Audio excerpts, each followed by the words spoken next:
As a Newark resident, this project has been on for over 12 years. It's only this year, under the watch of the Mayor Raja Baraka's first administration, we're actually making the project happen. And I'm excited, to be part of this whole project.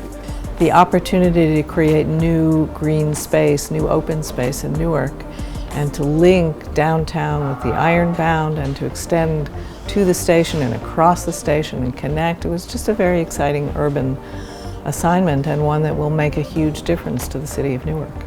I think it's a magnet, and first, because of the land swap, it triggers other development around the park. So you have other parties that have to develop because we did the park. They are now on the hook to develop residential property, different kind of parking, commercial property. So you begin to see that, and there's nothing but good things that are in the future because of it. Imagine going to a concert or a show and you get to walk right out from Prudential Arena onto this amazing world-class signature park that has these multiple rooms, to ensure that your flow in through the park is just something that is an experience bar none, when you're talking about a park that really illuminates this entire downtown area. When something this good is happening, it never happens in the time span that you want. You always want something of this magnitude to be completed even before it started. When I first heard about the project, it wasn't Mulberry Commons, it was Triangle Park, and it was over a decade ago. I loved the idea because I knew it would be something else that would help the renaissance of Newark. We realized that this was going to be a quality project in a community that has fewer resources than most, and so there was really an impact to touch people who need it the most. And that's one of the things that inspires us about public space, is that it's a way of equalizing the experience. Working in Newark in that way is great because you're really touching people who need it and who are going to appreciate it even more.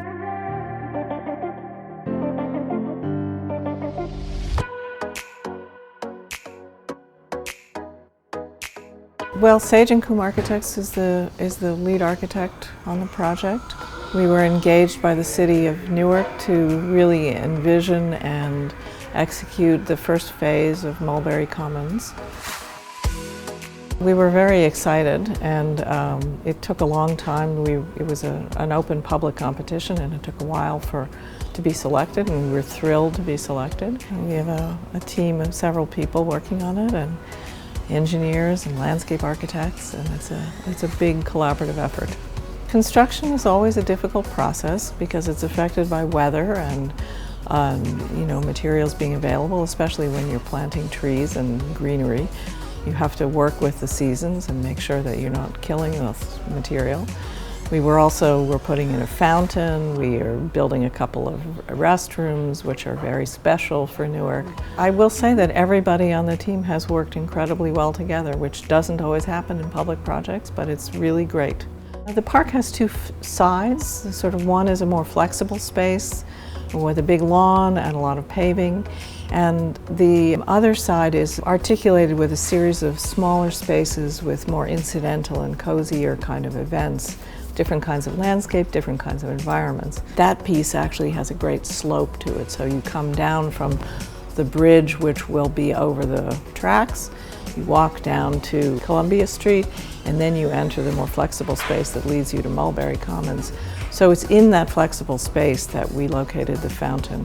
And the idea of the fountain is really not to impinge on the flexibility of that space, but on a hot day to be able to have water jets shooting up.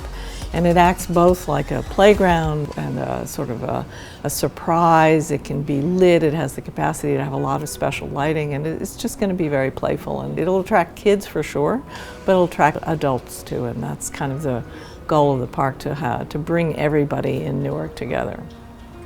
So my role as a principal was to lead and guide the whole design process with my team at Superman Studio. We were in charge of the master plan and the whole landscape architectural design of the park. Oftentimes when you see large-scale development like this, the landscape or the park usually follows the development or buildings. In this project, the park was the first one that got built, and all the economic development around it is to follow the park. So when we designed the park, we had to set the right relationship between public space and the private space. And I think that's the most important role of the Mulberry Commons Park. In terms of sustainable practice in the park, there were two aspects. One was stormwater treatment, the other was use of locally sourced material. The mission of the stormwater treatment was capturing 100% of the stormwater, the rainwater that comes to this park. Visible feature would be the beautiful rainwater stormwater retention garden you will see back there. That feature will collect the stormwater, create a beautiful stormwater pond when it rains, and it allows slow drainage of the stormwater, ultimately recharge the groundwater.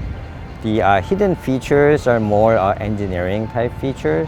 There are two large stormwater retention tanks under the two large lawns we designed in the park. We'll also collect all the stormwater from the site underground and then recharge the groundwater. The other important aspect is use of the locally sourced material. So there are 144 trees in this park. Majority of those trees came from the 6 nurseries around the state of New Jersey. All of the materials are sourced close to the site, reducing the transport time and resources, therefore reducing their carbon footprint. And all of these locally sourced plant materials also are more adapt to the local climate, ultimately to be more durable and resilient to the urban conditions here. I always believe a good park or public space should feel like their extended family. When people have a place to gather around and do something, it creates enough mass for the social interaction. Eventually make this feel their own backyard or front yard or home away from home. Our company has been kind of like the public art consultants for this project in terms of managing stakeholder requests, so managing the requests of the city, the developers, the public arts community, but more importantly, the community, and ensuring that the art that comes there speaks to not just all those different groups, but as well as accurately reflects the city of Newark. This is our first stamp to put a standard of new public art. A lot of times the public art that are in municipalities of our size or communities of this size are older monuments that have been around for 100, 150 years. And this is the first time that the community actually gets to create it. It gets to almost dictate the style and the size and the temperature of the park and also of the art. So here we are in Newark, where most people would have like the worst perceptions. We have our very own Bryant Park, if you will, or our very own Highline Park. We have a space that is just as sophisticated, if not probably even more sophisticated than those other spaces, where people can come to commune, where people can come to create their own opportunities, where people can come to connect with each other. And I think that just makes Newark that much more appealing. It's like our own little flavor booster, if you will. The people are already its own flavor, its own rhythm. Now we have these spaces where you could see that on display and feel one with the city and no longer fear the city. Newarkers, you deserve the best. Therefore, we're giving you a world-class signature park that is not just transformative, but that will give you access to something that is zenful, something that is an oasis, something that we really should cherish and celebrate as a community, because this is a city, as the mayor reminds us, that we can all believe in. And that's why this park is just going to be such a staple and an anchor for everything that we have going on in the city. There was a lot of effort and money and thinking has gone into making it a good space, so hopefully they're going to appreciate that and they're going to then add on to it and build their own stories onto the park. This is a game changer, so be proud of yourself and be proud of the city. And then I think pretty much those that left the city will be coming back soon, because Newark now is a place to be. This is we're about to create a destination place, first for us Newark residents, then we will share the park with everybody else. That's the goal, that's the vision, and I think be supportive of the park. Come to the park, it's your park, that's our park. So I think this is a beautiful thing for the city, and the world should be proud of. For the people of Newark, in the neighborhoods, East Ward, West Ward, South Ward, we are in the central ward, so it really doesn't apply. But this is your park. You know, you should come out, enjoy it, use it. Parks are like pools. They're designed to be beat up and used and grass replaced. So this is a park. It should be utilized heavily. And Newarkers should be a part of this, not feel ostracized. Come downtown and participate in all of the activities that'll be there, all of the programming that'll take place there, or just come hang out, you know, on a weekend, bring your family. Prayerfully, when the bridge is done, you'll walk over the bridge and be able to go to Ferry Street and go get something to eat and come back and hang out in the park at the same time.